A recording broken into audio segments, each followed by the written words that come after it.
நேயர்கள் அனைவருக்கும் உங்கள் தாம்பரம் ஸ்ரீ வாராகி ஈசனேசன் சுவாமியுடைய நல்லாசிகள், வாழ்த்துக்கள். ஜெய் வாராகி, ஜெய் வாராகி. நமச்சிவாய்.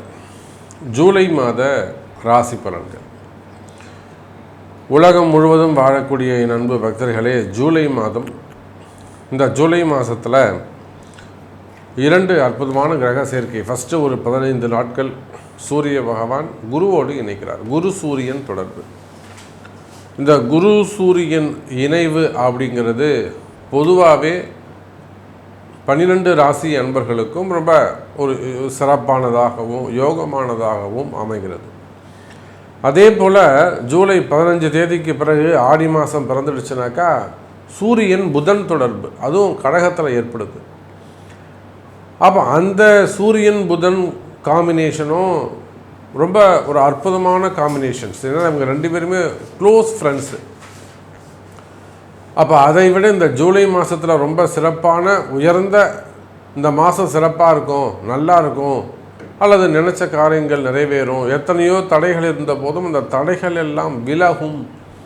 இதை எப்படி சொல்கிறீங்க சாமி அப்படின்னு கேட்டாக்கா, அந்த குரு சூரியன் காம்பினேஷனை நாம் ஒரு காரணமாக சொல்லலாம். முக்கியமான விஷயங்கள், அதாவது எடுக்கின்ற காரியங்களில் வரக்கூடிய காரிய தடைகள், ஒரு விஷயத்தை ஒரு இடம் வாங்குறதோ அல்லது ஒரு இடத்த விற்கிறதோ இல்லை ஒரு தொழில் அமைக்கிறதோ, இதை நம்ம ஒரு ஷேப்பாக ஒரு நம்பிக்கையாக கொண்டு போவோம். ஆனால் நமக்கு தெரியாமல் காலமும் நேரமும் அதில் பல விஷயங்களை குளறுபடிகளை செஞ்சிடும். எதிர்பார்க்காத சில குழப்பங்கள்லாம் நடந்து, நமக்கு தெரியாமலே நடந்து, அதன் பிறகு அது ஒரு ஷேப்பு கொண்டு வந்து அப்புறமா நம்ம கடைசியில் நம்ம ஜெயிப்போம். நேரடியாக நடக்க வேண்டிய விஷயங்கள் அப்படி சுற்றி நடக்கிற மாதிரி இருக்கும். அப்போ இது நாள் வரையிலும் நினைத்த காரியங்கள், எடுக்கின்ற விஷயங்கள், ஒரு ப்ராஜெக்டாக இருக்கட்டும் இல்லை எந்த ஒரு விஷயமாக இருக்கட்டும், குழப்பம் இல்லாமல் நடந்ததே கிடையாது. அதுவும் குறிப்பாக இந்த ஏப்ரல் மாதத்துக்கு பிறகு பயங்கரமான குழப்பங்கள் திடீர்னு நல்லா போய்கிட்டே இருக்க மாதிரி இருக்கும். அதில் பார்த்தா திடீர்னு ஒரு குழப்பங்கள் இருக்கும். எங்கடா இருந்து இந்த குழப்பம் வந்துச்சு அப்படின்னு யோசிக்கக்கூடிய வகையில் அது இருக்கும். அந்த மாதிரியான திடீர் குழப்பங்கள், திடீர் மாற்றங்கள், இதையெல்லாம் கிராஸ் பண்ணி தான் ஒவ்வொரு நாளும் வாழ்க்கையில் ஜெயிக்க வேண்டியது இருக்குது. ஆனால் பாருங்கள் அன்பு நேயர்களே, இந்த குரு சூரியன் தொடர்பு அதுக்கு ஒரு நல்ல விடை கொடுக்கும். அப்போ அற்புதமான காம்பினேஷன். அதே போல் சூரியன் புதன் தொடர்பு, இது சுபத்துவமான, அதே சமயத்தில் பாசிட்டிவாக நடக்கக்கூடிய விஷயங்கள். அடுத்ததாக செவ்வாய் கேது தொடர்பு. சிம்மத்தில் செவ்வாயும் கேதுவும் இணைந்திருக்கிறார்கள். அப்போ செவ்வாயோட, அதாவது முதல் ராசி அதிபதியே மேஷத்துக்கு, காலபுருஷனுக்கு 1ஆம் பாவ அதிபதியே அவர் தான். அவர் பஞ்சமஸ்தானத்தில் 5வது வீட்டில் அமர்வது சிறப்பு. ஆனால் சூரியனுக்கு அது பகை வீடு, செவ்வாய்க்கு அது பகை வீடாக போயிடுச்சு.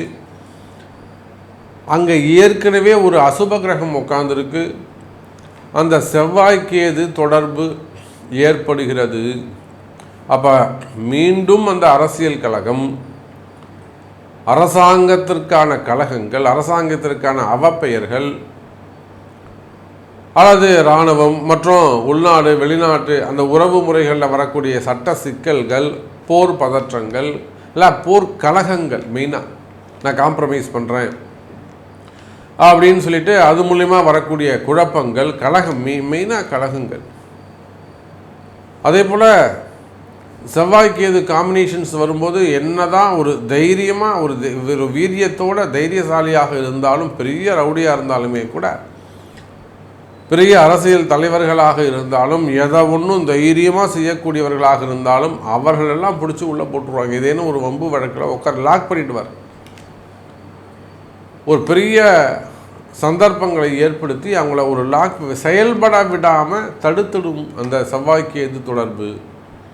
அது சகோதரத்துவமாக இருக்கலாம், பூமி சார்ந்த விஷயமாக இருக்கலாம், ஆனால் அது பூமி சார்ந்த ரியல் எஸ்டேட்ஸு, பில்டர்ஸு, அந்த ரியல் எஸ்டேட் செய்யக்கூடியவர்கள், ப்ரமோட்டர்ஸு, லேண்ட் ப்ரமோட்டர்ஸு, கனிம வளங்கள், குவாரிகள், க்ரஷர்ஸ், இதெல்லாம் லாக் ஆகிற மாதிரி இருக்கலாம். அப்போ இந்த செவ்வாய்க்கேது காம்பினேஷன்ஸ் நாம் கவனமாக இருக்க வேண்டும். வம்பு வழக்குகள், அரசு அதிகாரிகளுக்கு ஏற்படக்கூடிய அவப்பெயர்கள், இதெல்லாம் அந்த செவ்வாய்க்கேதுவால், அந்த சூரியன் வீட்டில் இருக்கக்கூடிய செவ்வாய்க்கேதுவால் ஒரு டேஞ்சரான ஒரு காம்பினேஷனாக இருக்குது. ஸோ இதையெல்லாம் அந்த 3 கிரகத்தையும் மிக்ஸ் பண்ணி ஜூலை மாதம் எப்படி இருக்குன்னு பார்த்துடலாம் பாருங்கள். அன்பார்ந்த மேஷ ராசி அன்பர்களே, இந்த ஜூலை மாதத்தை பொறுத்த வரையிலும் மேஷ ராசிக்கு சிறப்பான ஒரு நல்ல யோகமான மாதமாக அமையப்போகுது. ஒரு விஷயந்தான் மேஷராசி என்பர்களே, உங்கள் ராசிநாதன் செவ்வாய் பகவான் 5ஆம் இடத்துல கேதுவோடு இணைகிறார். அப்போது ரொம்ப தைரியமான பலசாலியாக இருந்தாலுமே கூட நான் ரொம்ப தெளிவாக இருந்த சமயம் இப்போ என்னன்னு தெரியல, மனசுக்கு ஒரு பயமாக இருக்குது. நான் ரொம்ப தைரியமான சமயம், எங்கள் வீட்டுக்காரர் இந்த மாதிரி இருந்ததே இல்லை, எங்கள் மனைவி இந்த மாதிரி இருந்ததே இல்லை, எங்கள் அப்பா இந்த மாதிரி இருந்ததே இல்லை, என் பையன் இந்த மாதிரி இருந்ததே இல்லை. இப்போ ஏதோ ஒரு மனக்குழப்பமாக இருக்குது, அல்லது ஒரு மனசுக்கு ஒரு பயமாக இருக்குது, அந்த மாதிரியான ஒரு குழப்பங்கள். அதே போல் குடும்ப விஷயங்களில், குடும்ப உறவுகளில், குறிப்பாக உடன் பிறந்தவர்கள், மனைவியோட உடன் பிறந்தவர்களாக இருக்கலாம், கணவனோட உடன் பிறந்தவர்களாக இருக்கலாம், அண்ணன் தம்பிங்க, அக்கா தங்கைகள், சித்தப்பா, பெரியப்பா, அத்தைமார்கள், இவர்களோடு வரக்கூடிய அந்த அந்த உறவு முறைகளில் வரக்கூடிய வாக்குவாதங்கள். நல்லா ஒரு ஜாயின்ட் ஃபேமிலியாக இருந்திருக்கும், திடீர்னு ஒரு மனக்கசப்பு, இல்லைன்னா ஒரு வாக்குவாதம், இல்லை அண்ணன் வேறு எதே தம்பியோ அண்ணனோ ஏதோ கண்ணுக்கு தெரிஞ்சு ஒரு அதர்மமான விஷயத்தில், தவறான விஷயத்தில் போகலாம். அது மனசுக்கு ரொம்ப கஷ்டமாக இருக்கலாம். புரியுதுங்களா? அது மனசுக்கு ரொம்ப கஷ்டமானதாக இருக்கலாம். அப்போ அது சார்ந்த வாக்குவாதங்கள். அதே போல் குடும்ப உறவுகளில் மெயினாக கணவன் மனைவி, பெற்றோர் பிள்ளைகள், இவங்க இடத்துல வரக்கூடிய வாக்குவாதங்கள் எல்லாம் இருக்குமேயானால், மன கஷ்டங்கள் இருக்குமேயானால் அவையெல்லாம் விலகுவதற்கு, குறையறதுக்கான வாய்ப்புகள் உண்டு. ஒரு பஞ்சாயத்து கண்டிப்பாக இருக்குது என்பது தான் நிதர்சனமான உண்மை. இன்னொரு விஷயத்திலையும் மேஷராசி என்பர்கள் ரொம்ப எச்சரிக்கையாக இருக்க வேண்டும். தேவையில்லாத ஒரு கோவிலுக்கு போகிறது, இல்லை வேறு ஏதேனும் மந்திரிக்கிறது, அல்லது ஏதேனும் மாந்திரீக பரிகாரங்கள் செய்வது, இந்த மாதிரி விஷயங்கள் எல்லாம் ரொம்ப எச்சரிக்கையாக தவிர்க்க வேண்டும். மாந்திரிக பரிகாரம், கோவிலுக்கு போகிற, அதை பண்ணுறேன் இதை பண்ணுறேன், இல்லை வேறு யாரையாவது நம்புவது, பிறரை நம்புவதை தவிர்க்க வேண்டும். மேஷராசி என்பவர்கள் ரொம்ப நல்லவர், அவர் எனக்கு இத்தனை வருஷமாக தெரியும், அவர் இந்த மாதிரிலாம் செய்ய மாட்டார், நியாயமானவர் அப்படின்னு அடுத்தவர்களை நம்புவதை மேக்சிமம் நீங்கள் தவிர்க்க வேண்டும் மேஷராசி என்பவர்களே. ஏன்னா நம்பிக்கெட்டவர்கள் தான் அதிகம் மேஷராசியை பொறுத்தவரையிலும். இவர் நிச்சயமாக நீங்கள் யாரை அதிகமாக ட்ரஸ்ட்டு வைக்கிறீங்களோ அவங்க தான் உங்களுக்கு ஆப்போசிட்டாக மாறுவாங்க. இதை உங்கள் வாழ்க்கையில் ஸ்பெசிஃபிக்காக மேஷராசி அன்பர்களுக்கு இது நிறைய எக்ஸ்பீரியன்ஸ் இருந்திருக்கும். அதே போல் வியாபாரம் போன்ற விஷயங்களில், வருமானம், தொழில் சம்பந்தப்பட்ட விஷயங்களில் நல்ல முன்னேற்றங்கள் இருக்கும். தொழில் அமைப்புகள் சிறப்பானதாக இருக்கும். தொழிலில் நல்ல முன்னேற்றங்கள் இருக்கும் மேஷராசி அன்பர்களே. குறிப்பாக நீங்கள் செய்து கொண்டு வரக்கூடிய தொழிலில் ஏதேனும் குழப்பங்கள், குற்றங்கள் இருக்குமேயானால், எனக்கு ப்ராஃபிட்டே கிடைக்கல சாமி, லாபமே கிடைக்கல, நல்லா பிஸ்னஸ் நல்லா போய்கிட்டு இருந்தது, இப்போ பிஸ்னஸ் சரியாக நடக்க மாட்டேங்குது, அப்படி இல்லைன்னா பிஸ்னஸ் ஆர்டர் எல்லாமே நல்லா இருக்குது, வர வேண்டிய காசு வரலை, ரொட்டேஷன் இல்லை, ஃபண்டு லாக்காக இருக்குது, இப்போ அடுத்து ஆர்டர்ஸ் இருக்குது, செய்யறதுக்கு பணம் இல்லை, இந்த மாதிரி தொழில் துறைகளில் பிஸ்னஸில் உங்களுக்கு ஏதேனும் ஃபண்டு டிமாண்ட், தொழில் பிஸ்னஸ் லாக்காகி இருக்குமே ஆனால், குறிப்பாக பிஸ்னஸ் நல்ல முறையில் நடந்து சிறப்பான முறையில் பிஸ்னஸ் இருந்து அதை கண்டினியூ பண்ண முடியல சாமி, அல்லது இப்போது சடன் பீரியடாக கொஞ்சம் பிஸ்னஸ் கம்மியாக இருக்குது, நீங்கள் கம்பெனியாக இருக்கலாம், ஃபேக்ட்ரியாக இருக்கலாம், நீங்கள் கம்பெனியாக இருக்கலாம், சின்ன சின்ன கம்பெனிகள், அதாவது ஃபேக்ட்ரிஸ் வச்சு நடத்தக்கூடியவர்கள், small scale industries, job work பண்ணக்கூடியவங்க, சிப்காட் நிறுவனங்கள், பெரிய தொழிற்சாலைகளாக வச்சு செய்யக்கூடியவர்கள், கால்நடை பண்ணைகள்லாம் வச்சு மெயினாக அந்த பண்ணைகள், கோழி பண்ணைங்க, முட்டை பண்ணைங்க, கால்நடை பண்ணைகள் அதெல்லாம் வச்சு அது மாதிரி வியாபாரம் செய்யக்கூடியவர்கள், டிரான்ஸ்போர்ட் பிஸ்னஸ் பண்ணக்கூடியவர்கள், அதே போல் ஷேர் மார்க்கெட்டு, ஸ்டாக் மார்க்கெட்டு அந்த மாதிரியான பிஸ்னஸ் செய்யக்கூடியவர்கள், ஃபிலிம் இண்டஸ்ட்ரி, கலைத்துறையை சார்ந்தவர்கள், எக்ஸ்போர்ட் இம்போர்ட் பிஸ்னஸ் பண்ணக்கூடியவங்க, கார்மெண்ட்ஸ் அந்த தொழில் செய்யக்கூடியவர்கள், ஷோரூம்ஸ் வச்சு நடத்தக்கூடியவர்கள், அதே போல் மளிகை விவசாயம் சார்ந்த பொருட்கள், சூப்பர் மார்க்கெட்டு, மளிகை கடைகள். அப்போ இந்த மாதிரி நீங்கள் எந்த தொழில் செய்பவராக இருந்தாலும் சரிதான், தொழில் அமைப்புகளை பொறுத்தவரையில், பிஸ்னஸை பொறுத்தவரையில் இந்த மாதம் வாக்குவாதங்கள் ஏதேனும் இருக்குமே ஆனால், பேங்க்கு லோன் கட்டணும், பேங்க்கு இஎம்ஐ கட்டணும், அல்லது ஒரு டெவலப்மெண்ட்டுக்காக பேங்க்கு லோன் அப்ளை பண்ணியிருக்கேன், எனக்கு அந்த லோன் கிடைக்குமா, இல்லை அதில் ஒரு சட்ட சிக்கல்கள் இருக்குது, அந்த மாதிரியான ஒரு வாக்குவாதங்கள், வாங்கின கடனை கட்ட முடியல கேட்குறாங்க, கடன் சுமைகள், கடன் பிரச்சனைகள். அப்போ பிஸ்னஸ் ரிலேட்டடாக உங்களுக்கு ப்ராப்ளம் இருக்குமே ஆனால் கவலை வேண்டாம் மேஷராசி அன்பர்களே. அது எந்த மாதிரியான ட்ரபுளாக இருந்தாலும் நிச்சயமாக அதை சரி பண்ண முடியும். அதற்கான வழிமுறைகள் உள்ளது, பரிகாரங்கள், பிராயச்சித்தங்கள், அதுக்குன்னு வழிபாட்டு முறைகள் உள்ளன.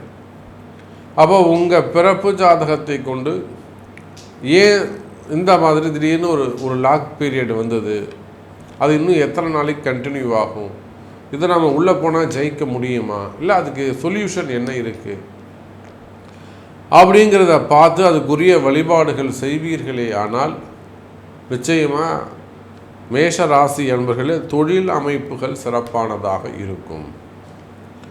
அதே போல தான் வேலை வாய்ப்புகள், ஜாபை பொறுத்தவரையிலும் ஜாப் கேரண்டி உண்டு. வேலை செய்கிற இடத்துல முதல்ல வேலையை காப்பாற்றிக்கணும். நான் பொதுவாக என்னுடைய கிளைண்ட்ஸுக்கு, என்னுடைய பக்தர்களுக்கு நான் அறிவுரை சொல்வது உண்டு. என்னென்னா, என்னை கேட்காம வேலையை விடாதீங்க அப்படின்னு ஒரு வார்த்தையை நான் அடிக்கடி சொல்வது உண்டு. அதைத்தான் நான் இங்கே சொல்ல விரும்புகிறேன். வேலை செய்கிற இடத்துல நிறைய ட்ரபுள்ஸ் இருக்கலாம். உங்களை டிபார்ட்மெண்ட் மாற்றலாம், டீப்ரமோஷன் பண்ணலாம், அல்லது உங்களை ஒரு மட்டம் தட்டலாம், இன்சல்ட் பண்ணலாம், அல்லது உங்கள் பிஸ்னஸ் ரிலேட்டடாக, ஜாப் ரிலேட்டடாக உங்களை ஒன்றும் தெரியாதுங்கிற மாதிரி கொண்டு போகலாம். இல்லை உங்கள் உழைப்பு, நீங்கள் கஷ்டப்படுறீங்க இல்லையா, அதை கூட அவங்க ரெக்கக்னைஸ் பண்ணாமல் இருக்கலாம். ஏதோ ஒரு விஷயம் உங்களை கழுத்தை பிடிச்சி வெளியே தள்ளாத குறை தான், வெளியில் போடா அப்படின்னு சொல்லாமல் வேறு ஏதோ ஒரு மறைமுகமாக சொல்கிற மாதிரி ஒரு சூழ்நிலை இருக்குனாலுமே கூட எந்த சூழ்நிலையிலையும் வேலையை மட்டும் விட்டுடக்கூடாது மேஷராசி அன்பர்களே. அப்போ நான் என்ன சாமி பண்ணுறது, எனக்கு வேலை முக்கியம், இதே மாதிரி இருந்தால் எனக்கு மன உளைச்சலாக இருக்குது, இப்போ நான் வெளியில் போனால் எனக்கு வேலை கிடைக்குமா,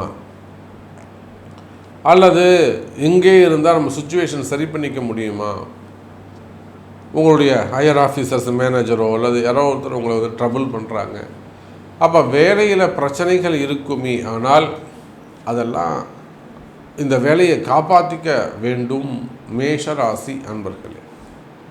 அப்படி இந்த இருக்கக்கூடிய பிரச்சனைகளை அதுக்கு நம்ம என்ன பண்ணலாம், எப்படி சரி பண்ணலாம், அது முடியுமா முடியாதா அப்படிங்கிறத உங்களுடைய பிறப்பு ஜாதகம் தான் அதுவும் எடுத்துக்காட்டும். அப்போ வேலை விஷயத்தில் மிகவும் எச்சரிக்கையாக கவனமாக இருக்க வேண்டும். அதே போல தான் புதிய வேலை வாய்ப்புகள், புதிய வேலை கிடைப்பதற்கு வாய்ப்புகள் உண்டு. குரு சூரியன் தொடர்பு, குறிப்பாக அரசு அதிகாரிகள், கவர்மெண்ட் ஜாப் செய்யக்கூடியவர்களுக்கு நல்ல யோகம் உள்ளது. உங்களுக்கு வேலையில் ஏதேனும் பிரச்சனைகள், அவப்பெயர்கள் எல்லாம் இருக்குமே ஆனால் அவையெல்லாம் கூட விலகுவதற்கான வாய்ப்புகள் உண்டு. ஸோ மேஷராசி என்பதிலே நிறைய விஷயம் நம்ம பேசிக்கிட்டே போகலாம். உங்களுக்கு என்ன கேள்வி, திருமணமா அல்லது உங்கள் உடல்நிலை ஆரோக்கியமா, உயிர் சம்பந்தப்பட்ட விஷயங்களா, பயமா, இல்லை செய்வினை கோளாறு, சொத்து பிரச்சனைகள், ஸோ உங்களுக்கு என்ன மாதிரியான கேள்விகள் இருந்தாலும் அதை உங்களுடைய பிறப்பு ஜாதகத்தை கொண்டு தொடர்பு கொள்ளுங்கள் என்பதை தெரிவித்துக்கொண்டு மீண்டும் ஒரு அற்புதமான பதிவில் சந்திக்கிறேன். நன்றி, நமச்சிவாயம். ஜெய் வராகி, ஜெய ஜெய் வராகி. ஸ்ரீ குபேரன் டிவியை பார்த்தமைக்கு நன்றிகள். மேலும் இது போன்ற தகவல்களை தெரிந்து கொள்ள ஸ்ரீ குபேரன் டிவியை சப்ஸ்கிரைப் செய்யுங்கள். மறக்காமல் பெல் ஐக்கானை கிளிக் செய்யுங்கள்.